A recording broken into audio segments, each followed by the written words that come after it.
Become Project, and welcome to your tutorials. Today we're going to focus on a couple of things. Number one, more tips for releasing the hip flexors, the hardest thing ever. More tips for releasing the neck, also a hard thing. And then I want to dive into some of the breathing that you're doing this week in the oblique series because that is a big focus. So let's go ahead and get started.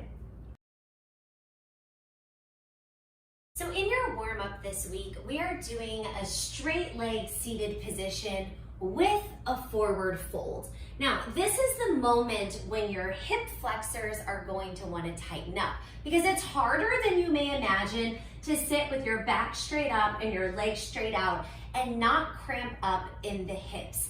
Now, what I want to tell you today is that the releasing of the hip flexors is a long-term practice. There is not something that I can tell you today that instantly your hip flexors will suddenly learn to release. They take time and they take training. So for example, back in the day, there was this move that I used to do and my hip flexors always gripped. And so what I would do is I would spend time just sitting in that position, feeling my hip flexors tighten up, and then working to mentally release them, right? What do I need to do to let those muscles release? And then over time, it was easier for me to release that muscle, and then it became easier to grip other muscles. And now I would say overall, I don't have a major issue with my hip flexors tightening up. So here's what I want you to do today. I want you to sit down on the floor with your legs out in front of you and do a forward fold. Now, how far you go down does not matter. So it could be this far, okay? You just need to fold forward enough so that you feel some kind of stretch. And then you're just gonna stay there and you're gonna hold it. And you're gonna start to feel for when those hip flexors are tightening up. And the moment that you feel them tightening up, you're gonna tell your legs, can you release? Can you release? You're gonna shake them. You're gonna try to get those muscles to relax. Here's a good example. Have you ever laid down in your bed and your jaw is really tight and you have to mentally think about releasing your jaw? And sometimes it's a little bit harder than you think because the jaw automatically wants to tighten up, but then you gotta tell it to let go. That's the same kind of idea that we're doing here. You will have to mentally tell the hips to let go, and you will have to practice sitting in a position and letting them release. So again, sitting here, trying to get those hips to release, allowing the knees to be soft, maybe let them bend a little. Then you can start to feel, what is it like if I twist? Now maybe you tried that last position and you were like, Bethany, that did not work. My hips are still screaming. Do not worry, that's super common because what's happening in this position, right? With the butt on the floor, the back up, these are very long levers, both with the legs and with the upper body. So a little prop that could help you is basically to elevate the lower half of your body. So today I've brought out 2 pillows. I'm using 2 pillows because these are pretty squishy. So I got a second one so that way I'm a little bit higher up. And now I'm gonna sit my butt on top of here and try the exact same position. Instantly, you will feel a pressure release simply because your lower half is a little bit higher, okay? So now you're gonna try that same position through here. Just make sure that if you have hyperextended knees, they don't hyperextend in this one, so you may have to let your toes fall out to the side a little bit. This series can be performed up here on the pillow. Just when you take your hands back, you may not be able to go all the way down to the forearms, right? Because I'm causing an arch in my back. So when you lower down, you can bring your hands here, soft bend the elbows, and then pull your legs in and out. So this week, if you are working through tight hips, number 1, practice holding the position. Number 2, try elevating your butt up a little bit higher to help release those hip flexors. Someone submitted a question this week asking if neck tension is normal. Now, normal is somewhat of a subjective word, so I think neck tension is very common, but it's definitely something that we want to avoid. So I want to give you all a few quick tips for neck tension. This kind of applies to everything overall.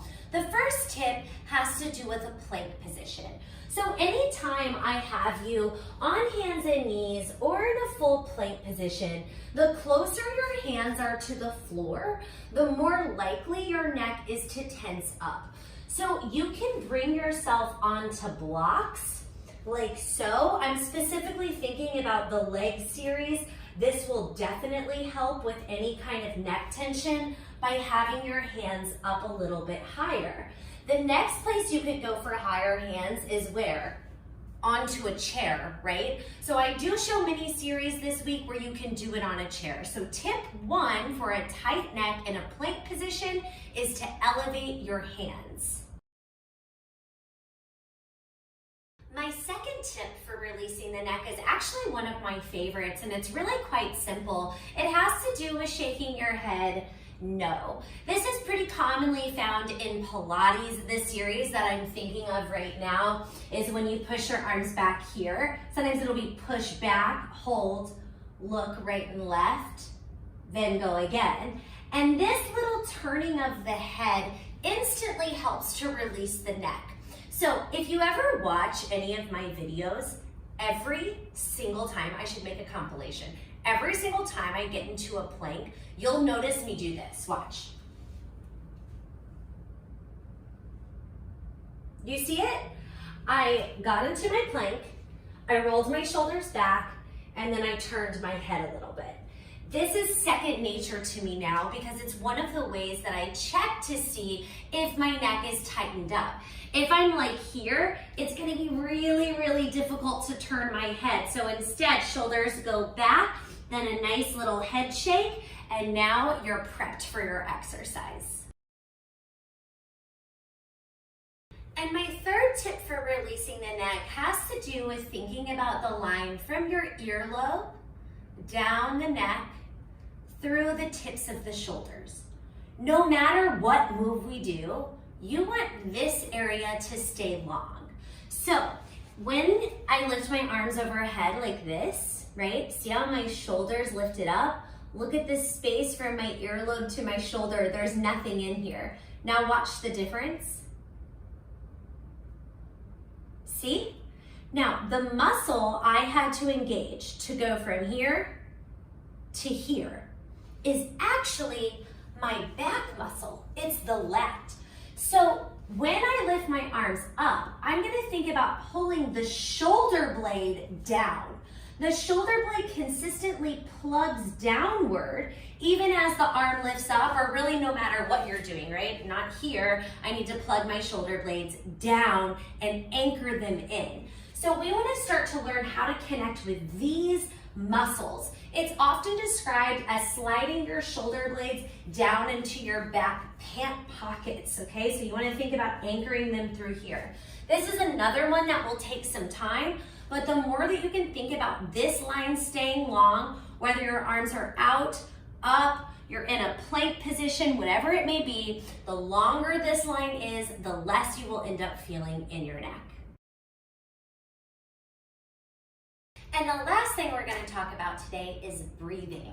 So in the oblique series, we're doing this very cleansing, very strong breath. It's an inhale through the nose and an exhale through the mouth with an HA sound, not right? So when we do this breath, we are trying to take a lung breath as opposed to a belly breath. Now I want to be very, very clear, there is nothing wrong with a belly breath. You find it all the time in yoga. But the benefit of a lung breath is that you can keep your abdominals consistently engaged while you're still breathing, right? Because everybody always tells me, they're like, when I breathe, I lose the engagement in the abs. Okay, so what I would like for you to do today is comfortably sit somewhere and then think about bracing your abdominals in. So notice the way that my hands are moving. I'm bracing inward through here. Now that I'm braced, I want to hold my abs tight And then I want to work to fill up my lungs, thinking about filling them out to the side. See how my lungs expanded? So as I breathe, abs stay tight. It's not about the belly. My lungs expand out to the sides. Then I exhale, as opposed to doing this.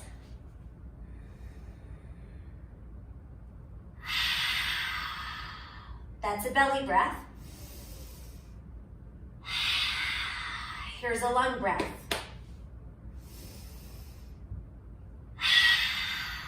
Yeah, do you see that difference there? So when you're doing this, you can go then onto the floor, tighten up the stomach, think about the lungs expanding on the floor. And number one thing I want to tell you is I don't want you to overthink it. I'm sensitive to breath work because it used to trip me up so much. I would get so frustrated with the breath that I would just be like, F it, I'm done with this, I can't do any of it.